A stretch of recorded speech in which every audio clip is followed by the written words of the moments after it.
Louise, you sound great. How's Craig doing? Fine, pretty good. Well, just give him my best. Okay, thanks a lot. Mm-hmm.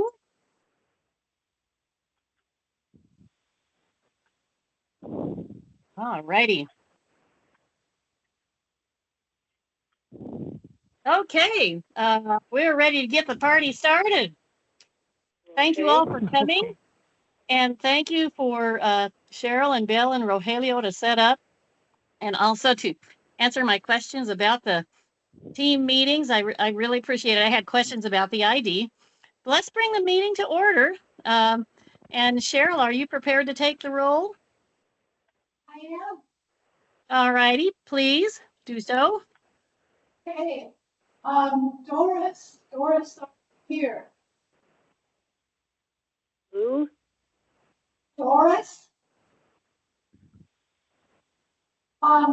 She said she was going to attend virtually, so for now, my question mark to make her attend.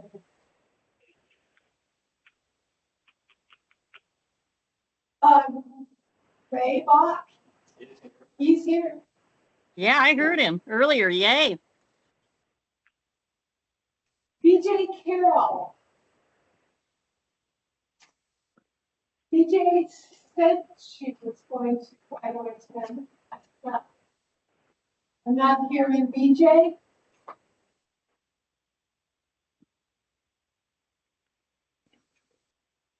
I don't see her phone number on the screen. So for now, I'm going to say she's absent. Craig is absent. Louise. Yes. Present. Madeline. Madeline, are you present? I see her on the screen. Robin Gosney? I see her in a little profile here. I see her too. Chris Jones, you're here. I am here. Thank you. Judy, I know you're here. Judy is here, yes. John Norman is here today. Well, good. Excellent. Monette Parton. I'm here. Thank However, you. I'm having trouble hearing you. Yeah, Cheryl's hard to hear. Dick Phillips is absent today. Valerie Rose. Valerie? I don't see her on the screen. I'm going to say she's absent for now. Now, if anybody comes in during the course of the meeting, just interrupt me or interrupt and just let me know if they've come in. And I'll try to watch the participants thing too. Dave Stevens is absent today. Cheryl. Dave Stevens is absent. Okay. Daniel, are you here? I don't see his phone number on the screen. So for now, I'll put him down as absent. And Irene, it's president. That concludes the roll call, Madam Chair. Okay, thank you very much for the roll call and appreciate those of you who have come today. We kind of got a rainy, blizzardy day, but glad everybody has made it. And we have in the house, we've got Belle Trump, and I can't wait to hear her present. When I first met you, Belle, I was so impressed by your story, and what impassions you about Skagit Transit. And if you just want to introduce yourself briefly, and then we'll have you speaking in a couple minutes. From Transportation Manager, and you're going to hear my story. I'll take You're not coming, you're breaking up, Bill. Can you hear me better now? Kinda. How about now? Any better? Yes, yes. I know, that's why I'm getting, but when I was over here, she could hear me before. So my name is Oh. Belle Trump. I'm the transportation manager. I've been there, today's the 11th. I've been here 1 year and 11 days. So I'll share the rest of my Fantastic. story when I present. Very good. Very, very good. And so do we have Alan Brooks in the house today?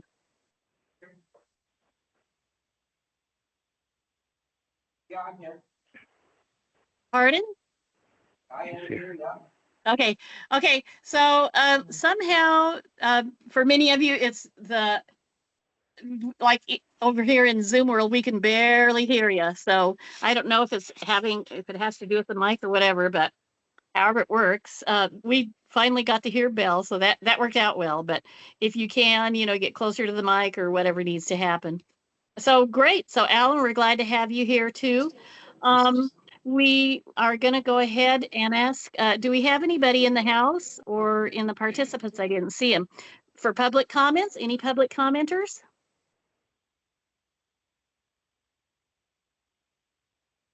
Hey Judy, I just made a change to the microphone. Can you hear it better now? Much better. What did you do? Switch microphones. Oh, hey, that'll work. Okay. Well, so far, so good. Thank you very much for doing that. All right, let's move on to the February meeting minutes. Do we have any additions or corrections to those minutes? Okay, hearing none, does anyone want to bring a motion forward? Madam Chair, Chris Jones, I move. Ooh, I heard some voices but didn't hear what was said. It just sounded noise. Okay, Chris made moved the meeting be the minutes be approved in any seconds. I'll second that. Okay, Minette second. All right, it's been moved and seconded. The meeting minutes be approved. Any discussion? Okay, hearing none. All in favor of approving the minutes, say aye. Aye. Aye. Okay, any opposed? All right, motion carried. Judy, I want to let you know that Doris has joined us. Oh, good. Thank you, Cheryl. And Cheryl, you sound much clearer too. Thank you. And good to have you, Doris. All right. Okay, so without further ado, we have a wonderful presenter. We have Belle Trump, and I'm going to just go ahead and turn the mic over to you, Belle, to start your presentation. Okay.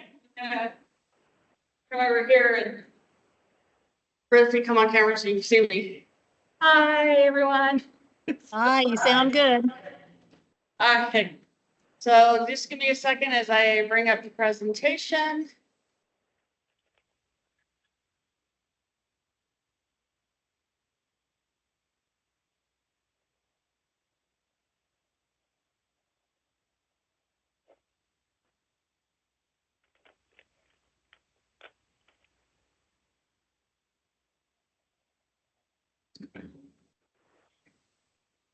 Okay, so again, my name is Belle Trump. I'm the operations manager. Like I said, I've been here a whole year and 11 days.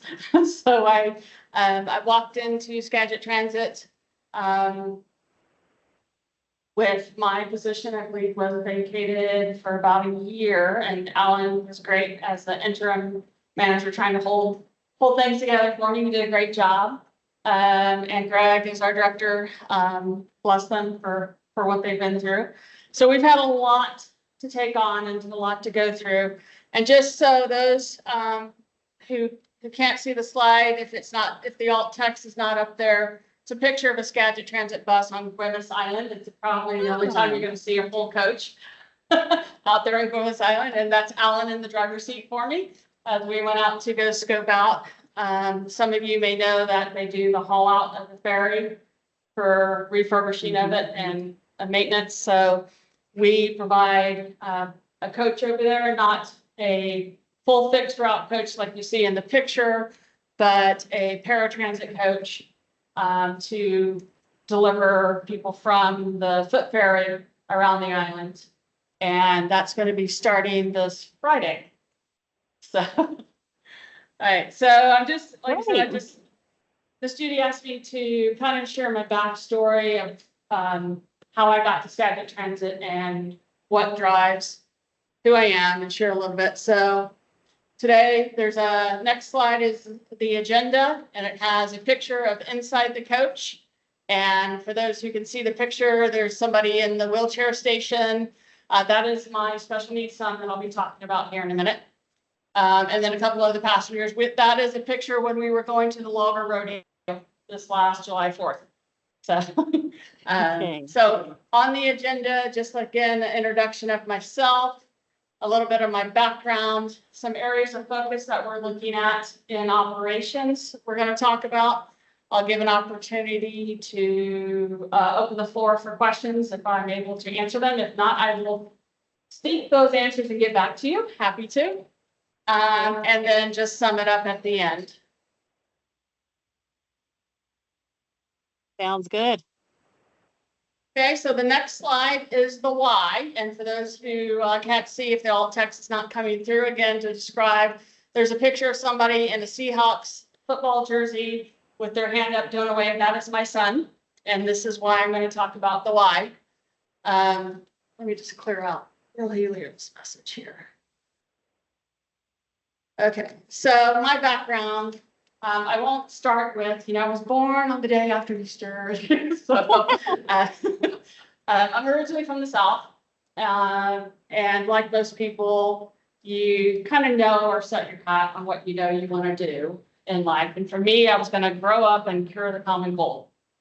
When an opportunity came up for me to retire early, to do charity work, I went over to Europe and took my sons with me. And I was doing charity work over there for medical research funding, charity that funded research into demyelinating diseases and multiple sclerosis. I was managing director, and I would fly around the world vetting different research and what we would fund. Thought that was my way of giving back to the world and making a difference. So while we were over there, my son that's pictured there, that's our oldest, he became terminally ill. Now his story is kind of an inspiration because his background is he had a 10% chance of even making it to birth from 15 weeks gestation. So he was my miracle baby. He's 36 years old in that picture. So he went on hospice in 2007. So I retired from retiring in charity work and came back to the States to be close to family and care for him full time. And he was so sick. He was on the hospice bed. He was gray. His lips were blue. His fingers were white. And the hospice nurse was crying on Friday because she knew he wasn't going to be there Monday. And that kid was a fighter. And he couldn't get out of his hospice bed every day, but he would get out of his hospice bed to go to school just so he could ride that school bus. His bus driver made a difference in his life, and it gave him inspiration to fight, to get out of that bed every day. Well, he stabilized off hospice, and he survived past that, like I said, up to 2007. And about a year or two after, I was still retired, caring for him full time, and we passed by a school bus that had a sign that said, "We need drivers." And in his way, because he was 4-year-old, he was my forever 4-year-old. He said, "Mom, you need to do that." And I said, "Absolutely. I'm going to go help other drivers make that same difference that driver made in our life." It was our symbol of hope, getting him services, getting him somewhere that he couldn't go on his own. So I went up through the ranks in school transportation. And I've been in transportation for 15 years now. And last February, a year ago, he started to decline in health. And I was in the hospital going, this is February. Wonder if Skagit Transit is still available so I can move back home. So I was actually working away from home during the week, coming home on weekends to care for him. And so I saw the Skagit Transit was available. I interviewed on February 7th. Came back for my second interview on Valentine's Day. And they offered me the job, and I started March 1st last year. So he inspired me to do what we do, because even in public transport, we get to do the same thing that we were doing in school transportation, except we're doing it for everyone. There is no age limit, right? And that's what our drivers, to me, they're my hero, right? Because they get services and get you and our clients and our customers and all our community to places that we maybe not be able to go. And it gives us that freedom, that independence, that dignity. And hopefully that's what I'm going to bring to our team, more of resembling that. And it's, you know, it's, we have a phenomenal team, and they're all my heroes. That picture was October when we did Make-A-Wish Foundation, got to go to the Seahawks game. He'd never been to the Seahawks game. He actually got to go down on the field. And we had parking. So we wheeled his wheelchair 100 feet into the stadium. It was great. He got down on the field. He was just, that was him smiling. That's him with his hand like that. I call him that, his princess wave.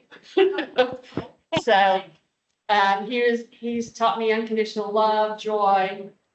The sad thing is we just lost him right here before Thanksgiving. But I continue the vision that he instilled in all of us and making that difference. And so that is why I'm in where I'm at. That's my background, that the passion I bring for what we do.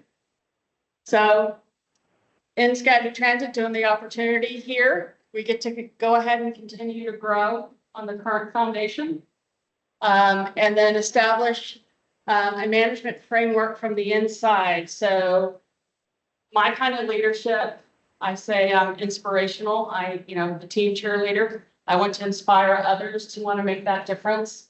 And like I said, I've got to get to know our whole team of drivers this last year, and our supervisors are amazing. Alan's one of our supervisors who's here.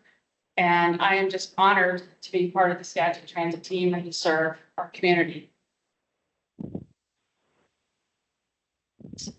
Slide. Come on, and you're getting claps from everybody. Oh, Yes. Thank you. All right, so the next slide has a picture of a traffic sign, arrow pointing, black lettering on a white background, and it's titled Areas of Focus.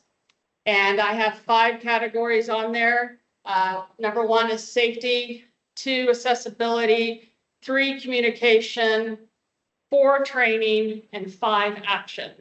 So safety, I mean, that's a priority for us all. And I tell our operators, you're the first life we have to protect. Because if we're protecting you, by and large, we're protecting the rest of everyone that we transport. So that's been one of our number 1 priorities. Accessibility, we want to make sure, and I put up there kind of a coin phrase, we are the driving force of the valley and beyond, because we are. We want to be able to be that driving force for those who cannot. We want to get people to access to services they probably couldn't do on their own, and also connect our community from Bellingham, Concrete, LaConner, Cedar Woolley, Burlington, Mount Vernon, all the way down to Everett. And I was amazed at the area that we cover for the team that we have. And I will say my hat's off to the Supes of how they organized. And Alan's been a team leader in making sure our routing and our bids to cover all that. So it's been an amazing team to work with. Communication, that's something we can always improve on. And I will raise my hand that I can certainly do better myself. But we're trying to get out there, and that is like when we have to cancel routes. So we are up to full staff right now. We've had people leave. Huh? I said that's fantastic. I'm sorry. Yeah. Okay. So we've had people leave for, moving to other locations, retirement, all different reasons. Transportation is an attrition process in and of itself. And so we do sometimes have to close routes because we don't have enough drivers. I will tell you that our supervisors who aren't supposed to be driving routes have been out there driving routes, an average of over 100 hours a month, just among theirs. So as we continue to train, which we have a class of 6 that's about to come over, we should get to full staffing, which means we have backup drivers to replace for our drivers who go out on leave for whatever reason. And hopefully you'll see a decrease in the closed routes. But that communication piece, so we have simplified transit. There's a link on our website that you can go to get the alerts if we have to close a route. And we try to give as much notice as possible.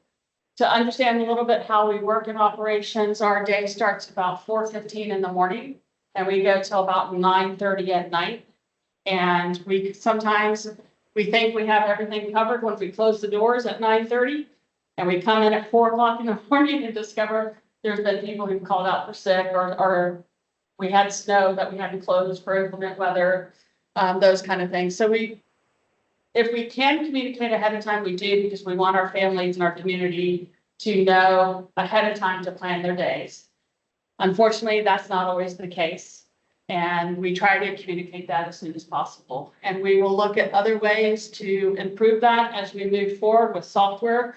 Our CEO, Crystal, is out there trying to get us every resource we can to grow Skagit Transit and improve our processes as they stand already.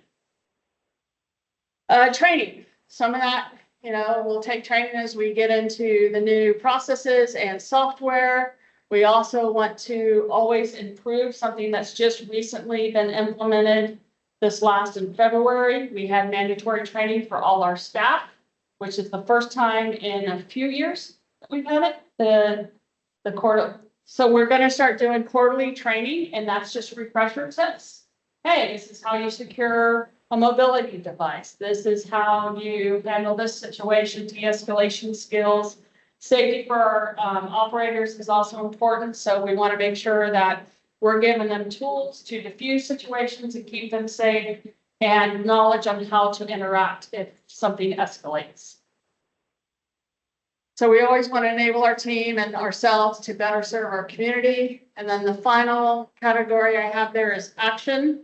We want to be ensuring that we are implementing all of the above, right? All the time. You can't drop one. It's kind of like a full circle. And if there's a gap there, then the circle's not complete. So these are some things that we're doing, and I can go into more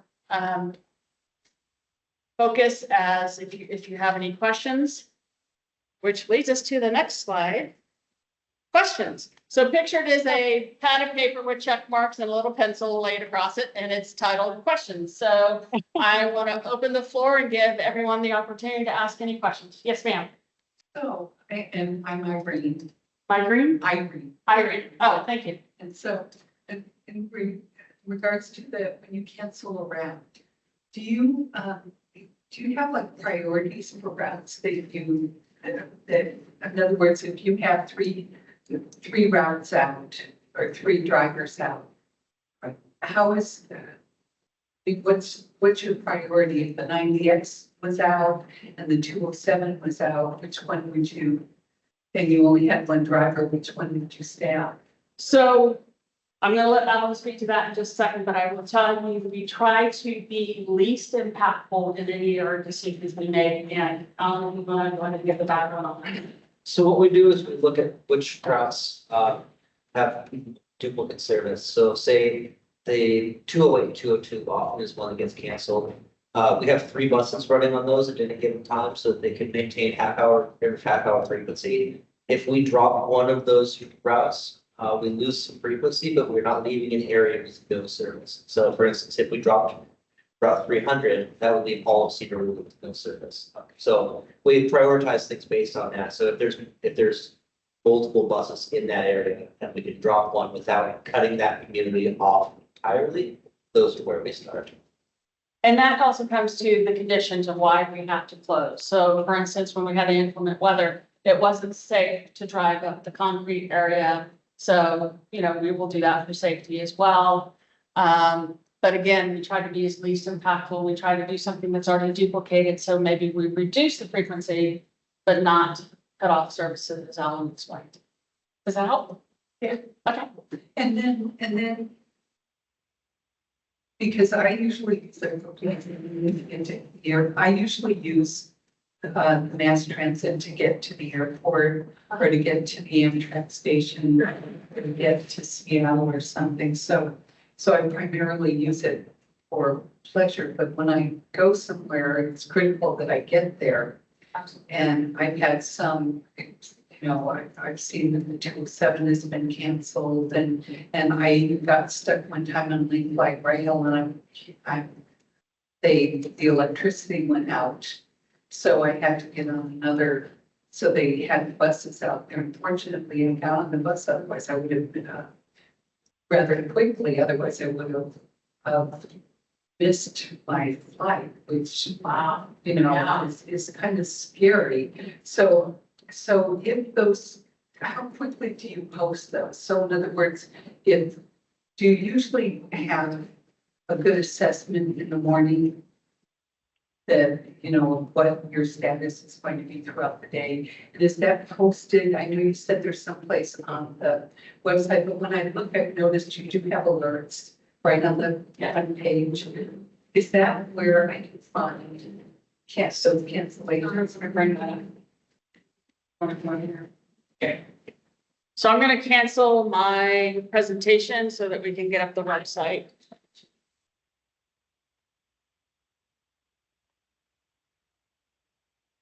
So typically, like I said, you know, you asked, do we know in the morning? We absolutely do. In fact, we put out the next week's schedule at the end of the week before, but that's subject to change. And it changes multiple times a day based on what happens, you know, if you have 86 operators, that's 86 opportunities that something can happen and have to switch. So we always think we have a plan and then we always have to come up with a new one. So we think quick on our feet, but you want to go ahead and show what the alerts are? Yeah, so if you go to our website, scattertransit.org, and scroll down a little bit, in this gray box here, where it says service alerts, just click on view alerts, and anything that is current will show up right here. So right now, for instance, Route 301 is on detour because of construction. And they're putting a new traffic signal in at the intersection of Highway 20 and Skagit Street. So how quickly do you post those? So as soon as we know that we are going to be closing route, we will post it. So it's pretty quick because From the time we figure it out, it'll take me about 3 minutes to put together a notice, depending on the severity, you know. If we're just closing a route, you know, what we try to do is say, hey, you know, the following departures, say the 208, like I mentioned, it runs every 30 minutes, but there's 3 buses, so it's gonna be like every third departure from every location. You gotta figure out which ones of those are gonna be closed. It takes a few minutes to get that done, but once we get that figured out, write it up and hit the button and it shows up on our website within a few seconds. Yeah, there's a template that we fill out for that kind of stuff, and every one of our supervisors, including myself, have that ability to go on there and do it. So no matter where it happens in the day, like Ellen said, it's within about 5 minutes of the decision being made, that it's on the website. Yeah, and that's helpful to know because it's like I was trying to get out of here recently and I was going to take the 207 down to Skagit Station. Instead, I was concerned that, you know, if there's minutes between things. So I took instead I took an Uber and you know, it cost me $29.87 to take an Uber 3.7 miles. Wow. And that was at 5 o'clock. That's because traffic, high peak. Well, Convenience. it's So one other thing I want to mention, this yellow banner here, if you click on that one, you can actually subscribe via either email or phone. So anytime we post a service alert, you automatically get a notification. This So- things, I don't need them daily, I need them like when I'm taking a trip, so. So if you just come onto the website, the latest and greatest will be on there and that's updated as they occur. If you see anything, because technology is always so reliable. And I say that with a smile and a sarcastic laugh. Please let us know. We'll fix it as soon as we know about it. But yes, within 5 minutes of us knowing, we put it up there. And, like Ellen shared, you can have the alerts that come up there, and for us who have it, you know, sometimes, some days you're like, ding, ding, ding, you're like, you're killing me. But we will try to cover everything, including supervisors driving. Like I said, we try to have them in-house to respond to situations out there and to help our community. And so if they're out driving, that's less people, and sometimes it's just me in shop to respond, because we're trying to do as much as we can do before we close a route, because we know how impactful it is to everyone. And I have fielded those calls and complaints too. So, but like I said, we can always try to do better. Judy, I want you to know that Daniel has joined us at the station. Okay, Daniel, welcome. Thank you. I'm Belle. Yes. Okay. Do we have any other questions for Belle? Yes. So, is that announcement that you posted also applied for late arrival, like? No, those are not for like if a bus is running late. If there's gonna be a significant delay, or if, say, there's a fatality, God forbid, on I-5, and we're gonna, be running very late, we're gonna miss a trip, we'll post something like that. If there's gonna be kind of like the 301 thing I posted there, that's a long-term reroute that the 301's on. But if, say they're doing a parade in Burlington, and we're gonna miss all of our stops on Fairhaven, we'll post about that and say, during this time period, route 1 over 301, line 101 will not serve the following stops along Fairhaven. And it's just for a period of time.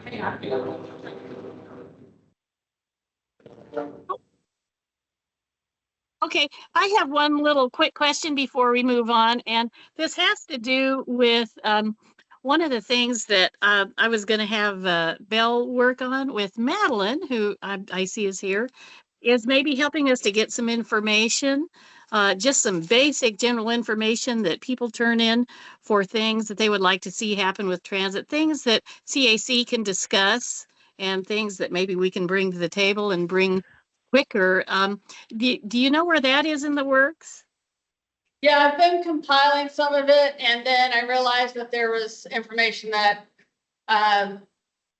you probably wouldn't be interested in, so you're more interested in like suggestions from the community and ridership and things. Yeah. Okay, so it'll take me some time to go through it because I can't pare it down to Oh, sure. that in the report, but I do already have a spreadsheet going that I am currently working on in between operational emergencies. Oh, sure. Yeah, I was just saying, if a bus runs 5 or 10 minutes late, not posting about those things. The buses will try, there's so many anomalies, trains.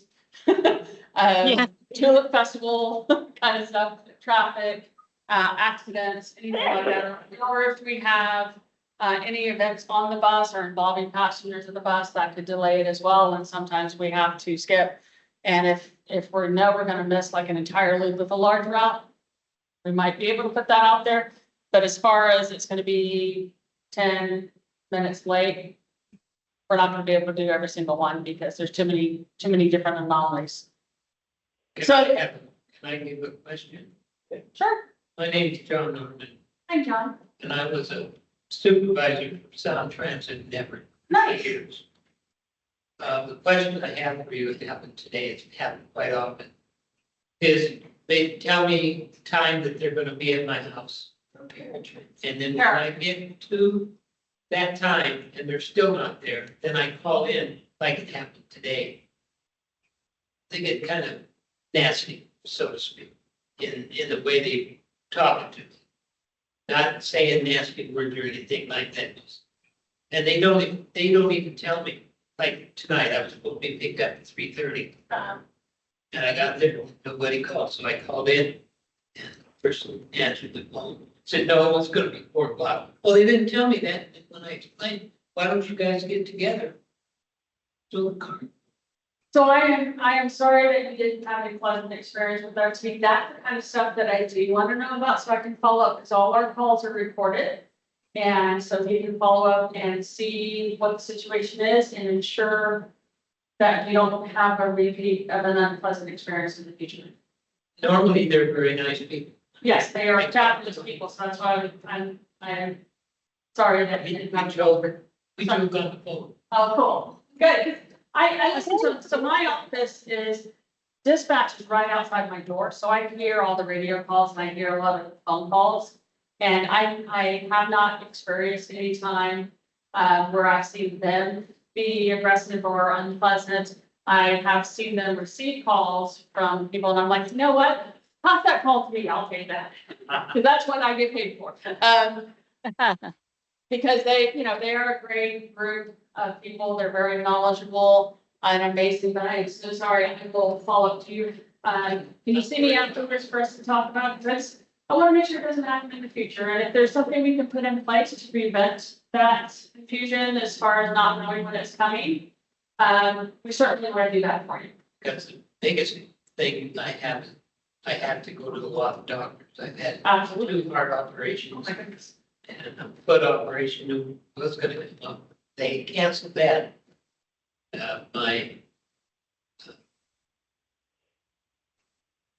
The lady who was taking care of my baby said he needs to have his toenail taken out. Well, So I went to my church and prayed about it, and I got back and they said, no, it's not coming out now. So whether that's a fair thing Yeah. to say. All right, well, the last slide I Okay. have up there, Miss Judy, just says thank you with my contact information. There's a picture of us standing outside the bus at the Logger Rodeo for those of us that's who went. great. So thank you so much for having me. It was a Thank pleasure. you, Bill. I appreciate you so much. And I'm sure we'll be in touch. And Please do. I just appreciate your information today and sharing. Thank you. Thank you, everyone. I'm Uh-huh. at your disposal. Please don't hesitate to call me. Okay, thank you. All right. Okay, moving on, folks. By any chance, Cheryl or Rogelio have Valerie or BJ joined? I didn't see him when I last looked in the participant list. Not see Valerie. Okay, and I didn't see BJ either. Okay. So I know that we have them kind of presenting about their issues, you know, a couple of things. So let's go ahead and move forward really quick. I just have a little bit of a legislative update, and this is on the bill 1418. And HB 1418 that I talked to you guys about, the governing body members. This would be having ridership represented with the advisor, I mean, with the advisory board, not advisory board, with the Skagit Transit Board. So on this bill, there hasn't been a lot going on with it. It's just, it basically passed out of the House, which is yay. And so now it's being referred for a third reading into the Transportation Committee. And I just saw today, well, actually March the 7th is going to be the first reading with the Transportation Committee. So at least it's gone out of the House and it's moving its way. So I'm tracking this bill. And again, it's the bill that would allow for 2 ridership members being on transit boards. And that's my legislative update. Now, I heard some noise in the background. Do we have anybody else with a question or? Can I just ask you once more what the Yeah. number of the bill is? Because people could go on to the legislative website and sign in and put in your pro to that bill. Absolutely, yeah. It's Bill for HB 1418. Okay, thank you. Yeah, absolutely. Uh-huh. Right, If yeah, anybody so, doesn't know how to do that, you can go on leg.gov and you can find, you can kind of go through the trip to look up the bill, and then there's usually a place to go if you want to put in your position for the bill. You just click on that, and then it gives you a chance to put in pro or con. So it's not very arduous, and it doesn't require you to say anything. although you can if you want to, but you don't have to. Yeah, if there's going to be a hearing on the bill, you could put in some testimony, but there is a way for us just to go in there for a few minutes and put in a position on a bill, and those positions are counted if the bill comes up in your own legislator's office. You can go through your own legislator. For me, that's LD 10. So my legislators are Dave Paul and so anyway, then you can go on and just give a note to all your legislators. There's a place to click for that. So this, and the League of Women Voters website has a lot of information about how to give your opinions to the legislature. Skagit League of Women Voters. And I know I did testify on it when they had the hearing in January the 27th. So, I thought, man, I'm going to track this bill. It didn't get a lot of traction last year, but it's gotten this far. So far, so good. So we'll just see where it goes. And I did subscribe to this one, so I'll keep you guys posted as I see what happens with it. Yeah, that's another thing you can do. You can put in to subscribe, which is they will send you updates about that particular bill if it's going to have a hearing or what happens to it.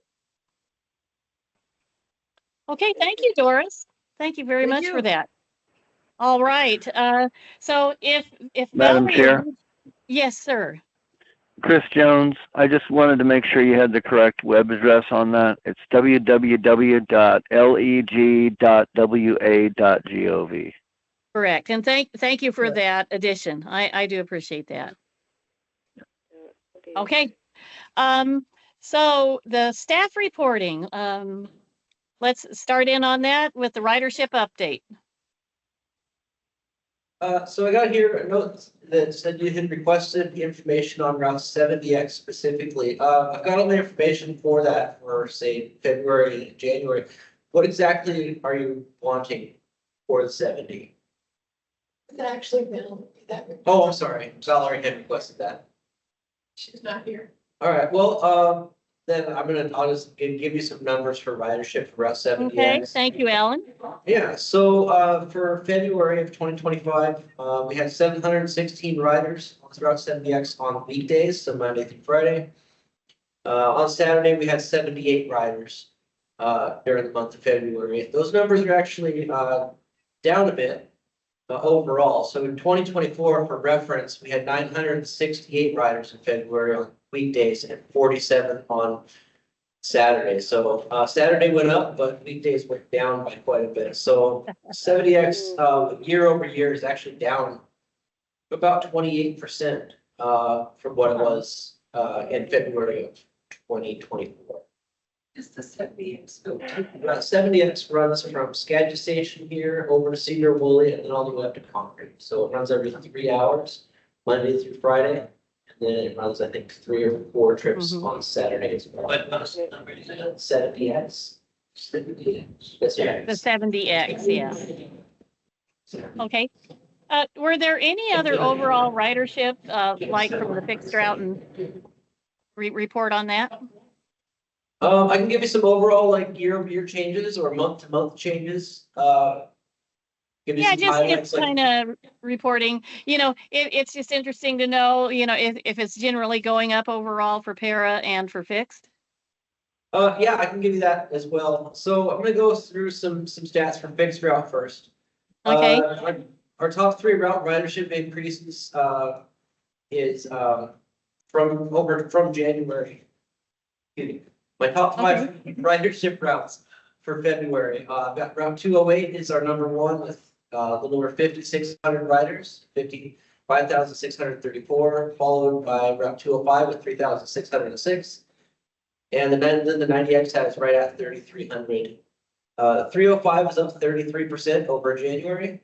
Route 101 is up 21% over January, and 300 is up 19%. Route 717 is actually down 20% from January. And keep in mind, February has fewer days, so that's got to be taken into consideration. 40X is down 19%, and the Route 202 is down 14%. Year over year increases, Route 101 is actually up 41% over what we had in 2024. The 513 is up 26%, and 410 is up 20%. Which is an interesting number because if you look at our top three year-over-year ridership decreases, Route 409, which runs kind of down 37%. 78. and Uh-oh, Route we lost 49. you. Something happened with the mic. Oh, it's never got changed. There we go. We just have to plug back in. Just unplug it. Yeah, I would say. There, you sound good now. No, it's not working. You see, we can hear you now. All right. Anyway, 49's down 37, 70X is down 28, and 40X is down 23%. So, Would you say that we're just kind of seeing, like overall, are we seeing an upward trend with a few little dips? And the dips due to February, or what do you think? you know, the year-over-year ones are, it's hard to say, really. 409 is definitely one of our lower performing routes. So the fact that it's down 37% that's significant since it was already a low one. Sorry, but Route 40X is interesting because it at one point was very heavily used by Skagit College students. And we just, I don't believe we're seeing nearly the number of college students riding in from Anacortes and Oak Harbor. So that can contribute to a lower ridership on the 40. 513 has much better, more frequency than it had last year. So it's running hourly instead of every 3 hours. So that definitely makes sense why it would be increasing. And Route 101 was new in 2024.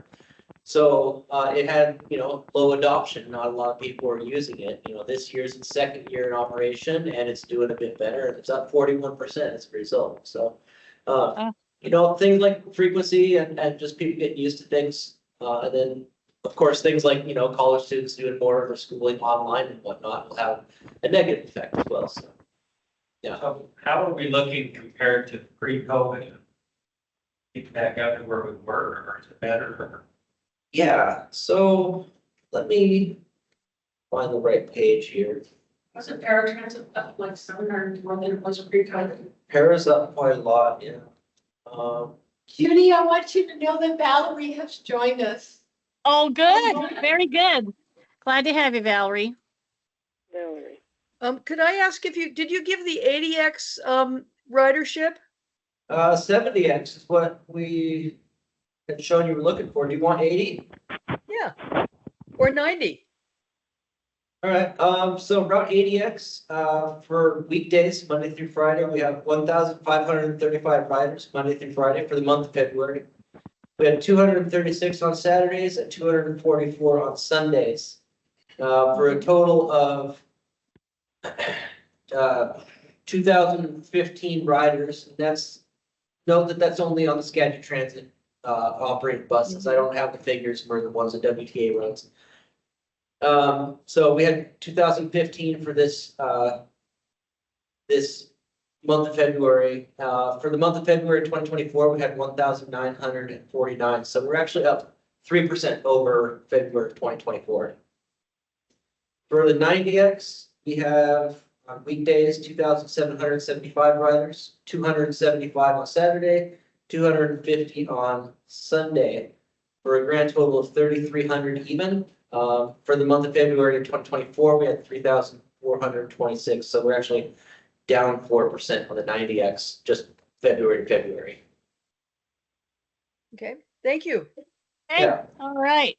Well, thank you for that report. I appreciate it a whole lot. Did you want some information on paratransit? Or Yeah, sure. If you can give it quickly.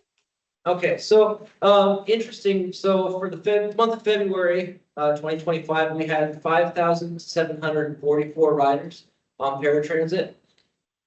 So we're increasing. 2024 for February, we had 5,094, which is almost exactly what we had in February of 2019, which is pre-COVID numbers. So we're up about 650 to 700 riders for the month of February over pre-COVID numbers. So paratransit is quite busy. How many paratransit buses are On a given day, we'll have probably about 20, I think, 20 out on the road. But I don't know the exact number, totally. Holy cow. They're not all, yeah. And I'm tonight to come here or this afternoon, we already had 7 extra power routes for tomorrow that we don't typically plan for. So ridership is definitely up. And sometimes because we give priority to make sure we're covering those paratransits, it takes away from our available driver pool. Yeah. As well.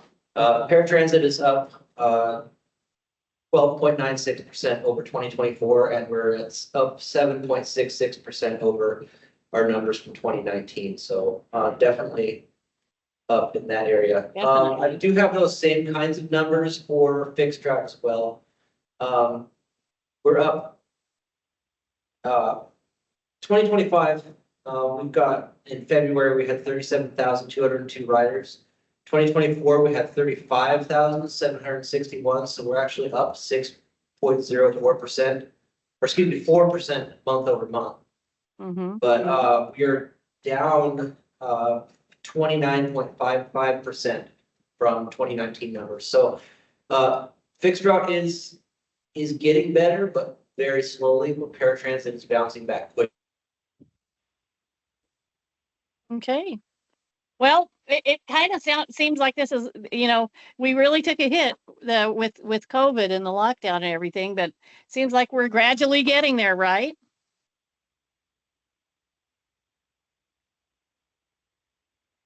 Okay. All right. Very good. So next, I'm just going to go ahead and move on. We've got some events.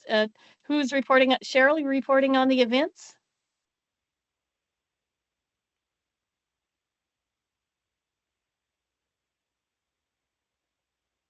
What? Hello?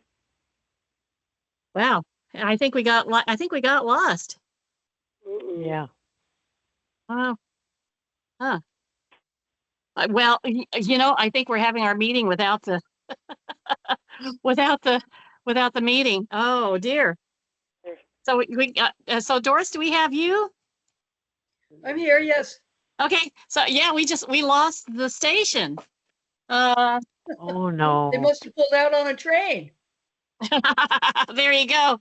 Yeah, absolutely. So Valerie, I wanted to hear what you had to say about the coach windows. I was looking forward to that.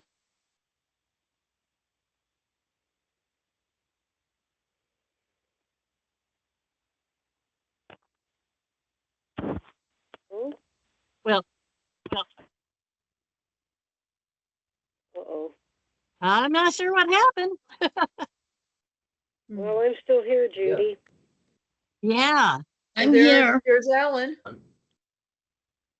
Hi, Can you guys hear us now? off or on? Yeah, and I Yeah, think you're we got you on. back. Are we coming through? Thank you. Yes. Not sure what Yeah. happened. Okay. Yeah, we got you. All right. Can So, you hear us? yeah, can you hear us? Can you hear us now? Yes. Doris said that you all left on one of the trains. The laptop. All right, actually, so lost we its got everybody battery, so back. we got a second one. Okay. We got everybody back. Okay, sorry about the technical glitch. The laptop didn't even give a warning. It just died. Oh, that was so rude of it. Oh, gosh. As Okay. Alan's trying to get everything hooked up, Ms. Judy, I just want to take a moment, if it's okay with you, and recognize Alan because this gentleman, a lot of you don't know, he wears multiple hats. And with our planning and outreach position that we're just filling in and bringing on board, Alan has been the interim. So he has been phenomenal at wonderful. putting everything together. So I just want Is it all to say working? thank you. He's been great. Except for Okay. the cameras. No, it's, Don't blur the background. oh, All right. Yeah, because we're getting down to the wire here a little bit. So I know that there were several events to talk about. What I wanted to find out actually is who can tell us about the new planning and outreach coming in?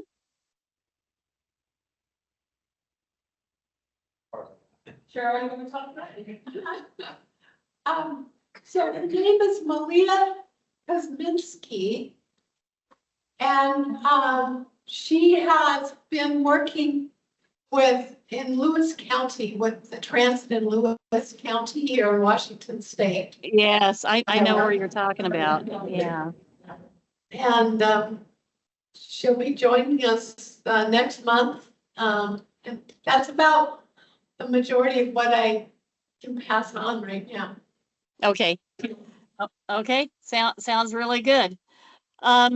And then I'm kind of skipping around here because I know there were several events that were happening.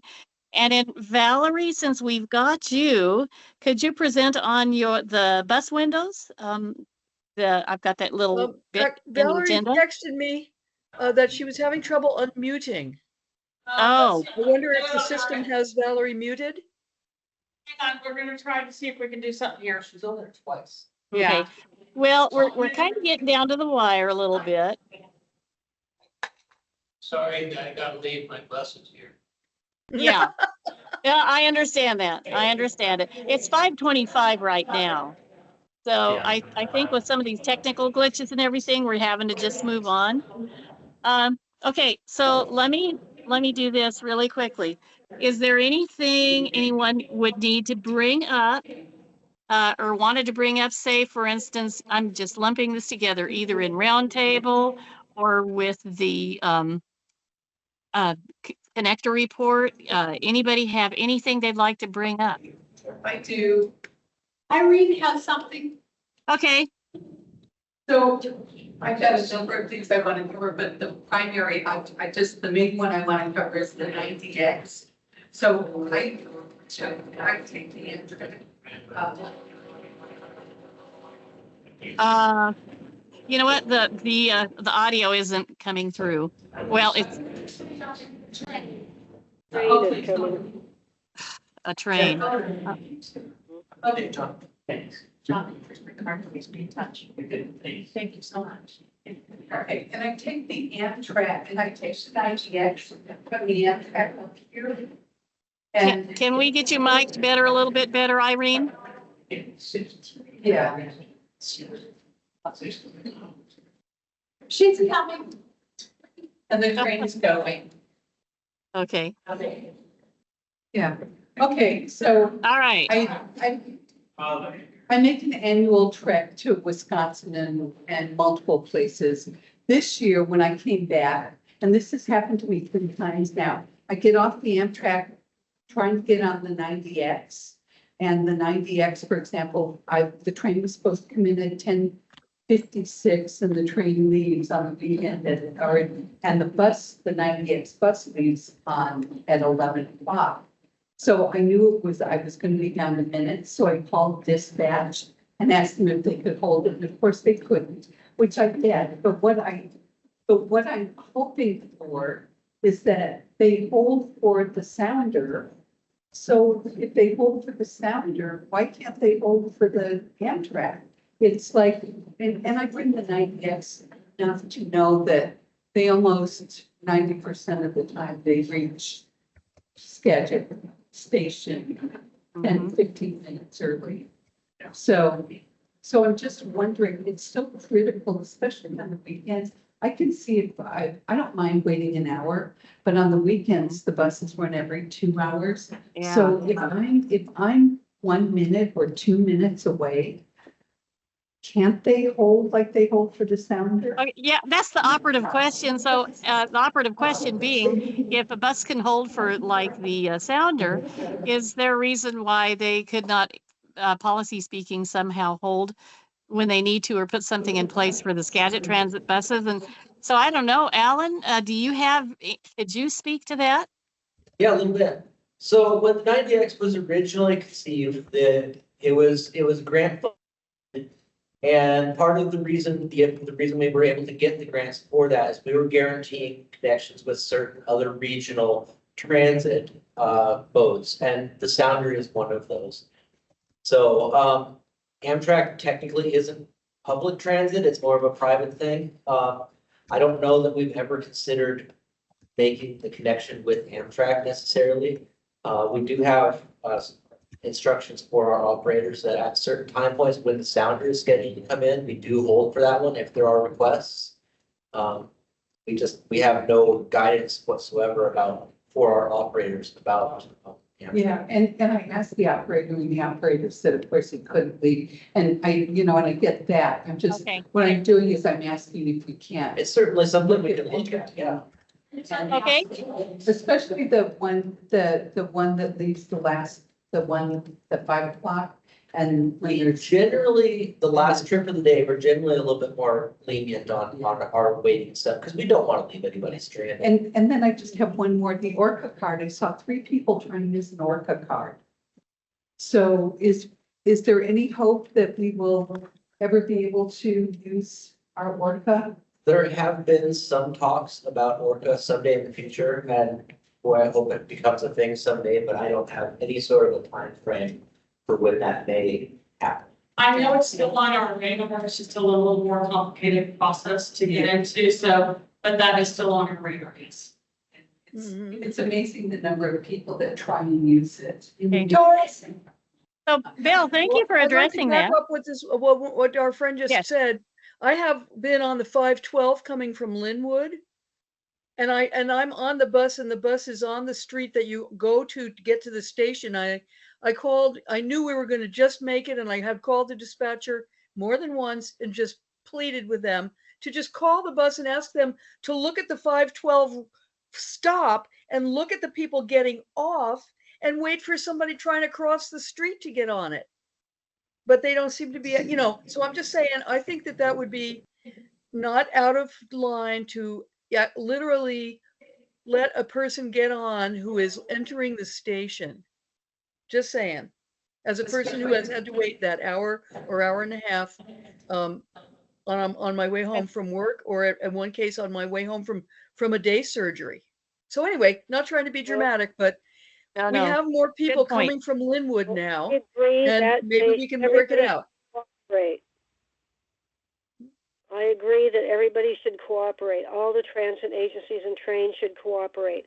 I also have a question. This is Manette. Have we had a bus schedule printed of late? Is there a new one out there? So we are editing one for print. Yeah, so, we're working on updating, we're working on updating our current fixed route rider guide. We hope to have a new version put out, beginning of May. Great. Yeah, that's what I thought I had heard from before. All right. When was the last rider's guide printed? I did not understand, I'm sorry. When was the last rider's guide printed? The last rider guide was, huh? It's like tweet. Yeah, I don't know the exact time frame when the last one was printed. I think it was set. I don't know. I don't want to give you false information. I'm sorry. Yeah. It's been a while ago when the major bus changes came through, I know, but I know they get printed when we have major bus changes, and we knew those were coming up. All right. We've actually skipped a few things on the agenda today. So just so you know, Ballard said the rider guide has been effective January last year. And that's because, like you mentioned, Ms. Judy, when the interlining of the routes and major route changes had occurred, typically, if nothing changes as far as routes, we will do a reprint of the existing guide until it's time to update it.